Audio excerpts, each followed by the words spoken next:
Hello ladies and gentlemen, welcome to today's talk again. Today we're going to, I think this is installment 5 in the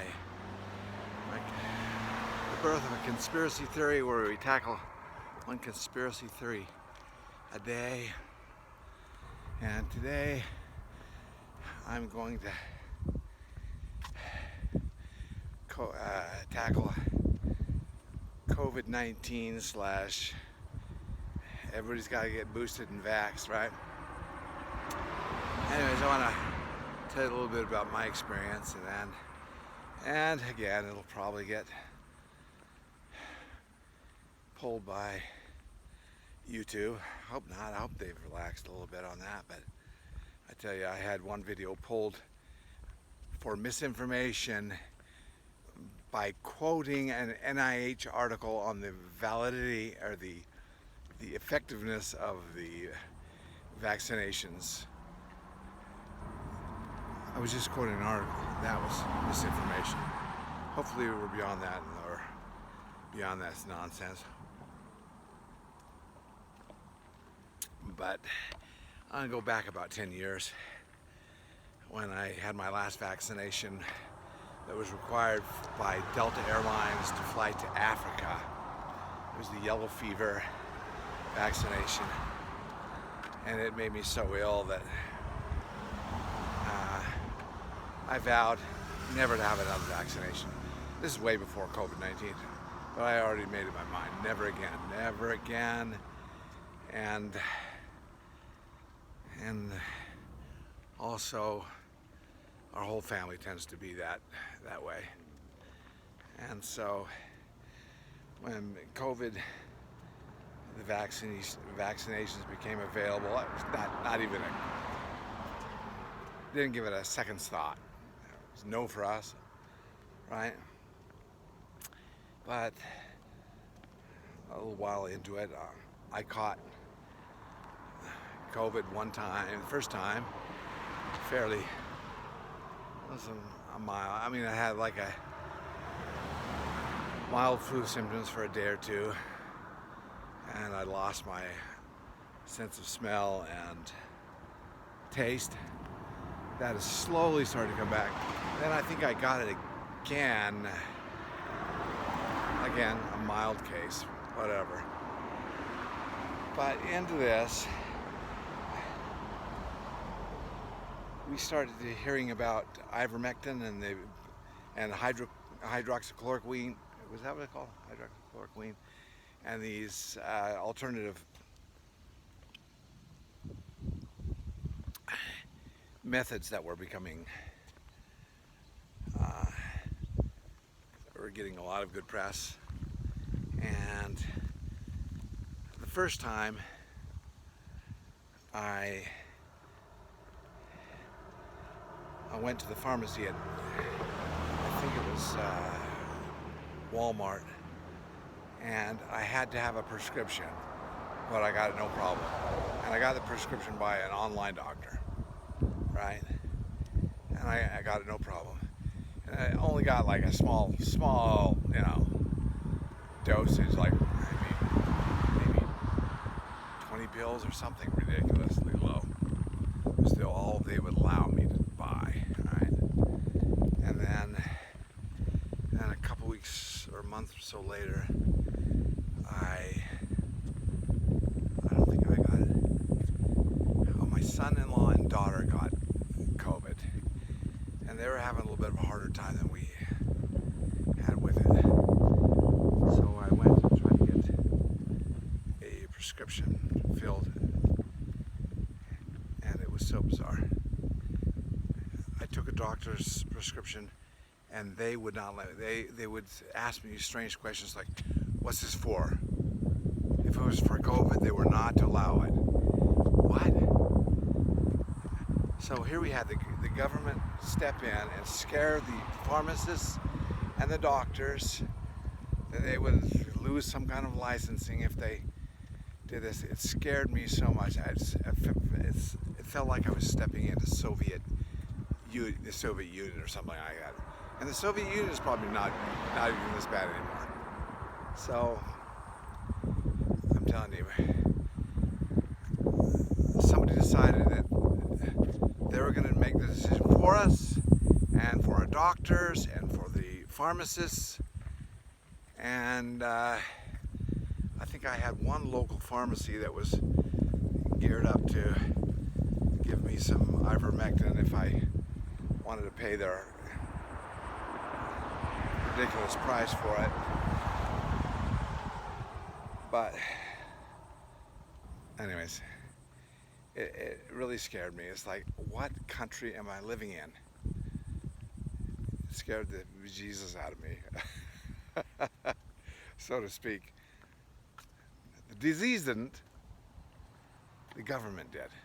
Scared me. Scared me how much they can clamp down and can control us if they want to.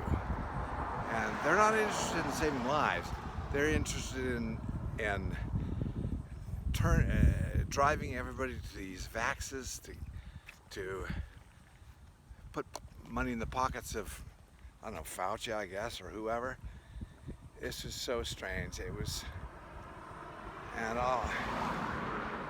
I will wear it as a badge of honor if YouTube pulls this video. But I have a feeling they've relaxed a little bit. They just put those obligatory tags on your video. This, says, for more information on COVID-19, go to the CDC website and get fed the BS that they're feeding you, right? It was frightening.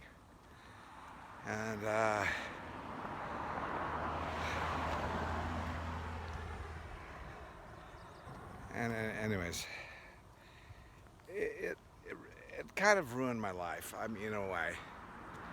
I was not gonna, even my church started enforcing the mask thing, and it made me not want to go to church. I did not want to go to people's houses because there were people that are sensitive about this, irrationally.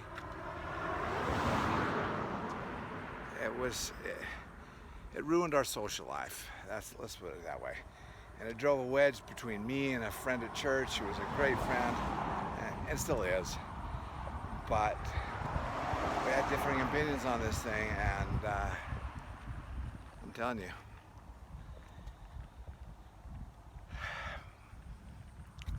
hopefully that relationship is starting to repair now. But I'm telling you, this is what a George Orwellian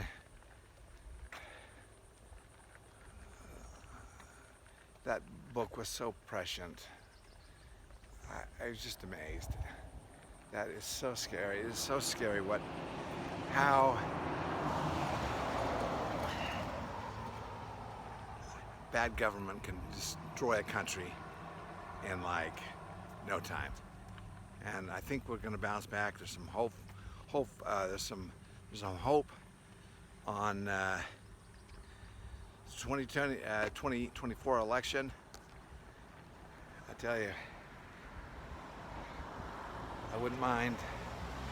I'll probably vote for Trump again. I would love him, even though he was the one that put the fast track the vaccines. That's one thing I disagree with him on, and I think he was fed a line of BS, and he was bamboozled on this one. I hope he learns his lesson on that. But everything else he did, I completely loved. And then if he loses and RFK Jr. wins, and he's about the only Democrat that I think currently that I think I could vote for. And I wouldn't mind if he got the presidency either. I think he's a good man, and he's not afraid to, talk against his party and the administration and the different government agencies that assassinated his uncle. Anyways, so things are hopeful on the 2024 election front. So I'm very hopeful, and Anyways, boy, the lab leaked. I just can't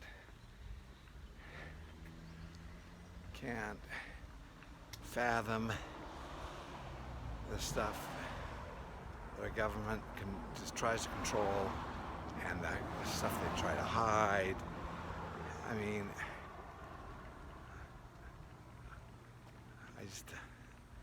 I'm so shocked. Anyways, this is going to be a quick one because I don't have a lot of details about COVID-19, but like I said on the last two videos, if there's a politically charged issue out there, there is invariably a cover-up story, and what you're hearing on the news is invariably the cover-up story and not the truth. The mainstream media is corrupt.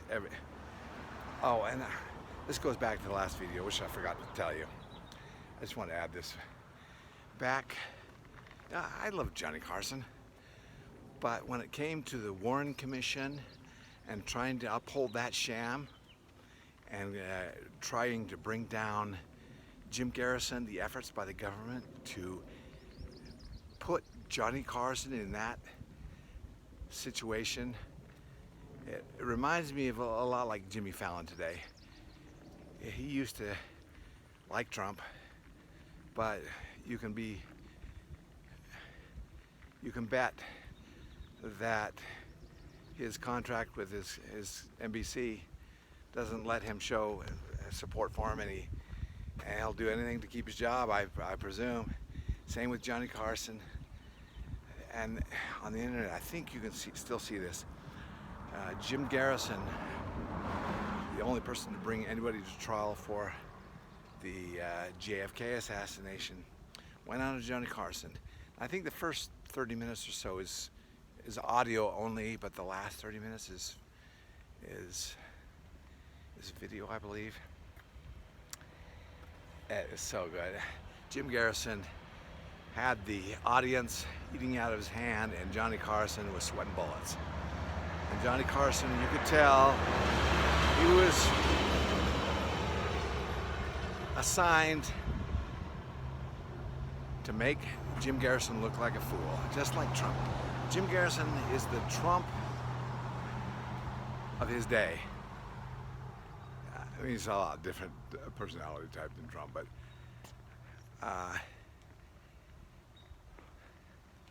it was just it was so obvious, and it was sad.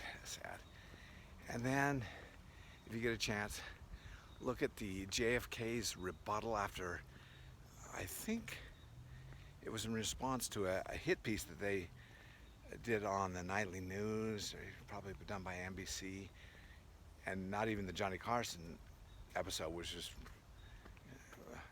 trying to be a hit piece.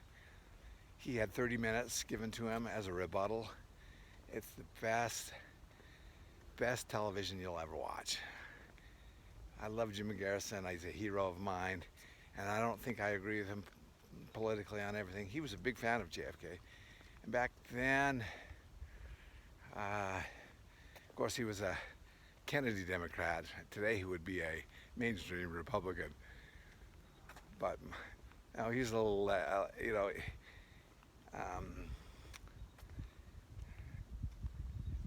yeah, I don't agree with JFK on everything, but oh my heavens, in light of what we're getting today from the Democrat side, it would be a breath of fresh air. And his nephew, RFK, I would still vote for Trump, but if he loses to RFK Jr., I wouldn't hate that. I don't agree with him on everything either. Even Trump, I may not agree with him on everything. Well, vaccines was one thing. I think he may have changed his tune on that now, but oh my heavens. I love President Trump. He's funny. He gets things done. He's a hard worker. I think RFK would be very similar that way. I've never seen on the campaign trail. I'm so impressed with RFK, his hard work and going almost on every podcast. Did you? You ought to check out his response to what's the guy's name? Interviewed him and he answered the question. This is just one question in the interview, but there's a segment of just this question, about 14 minutes. Who is God? What is God? And RFK Jr.'s explanation is it's so good. It's just so good. He's anyways.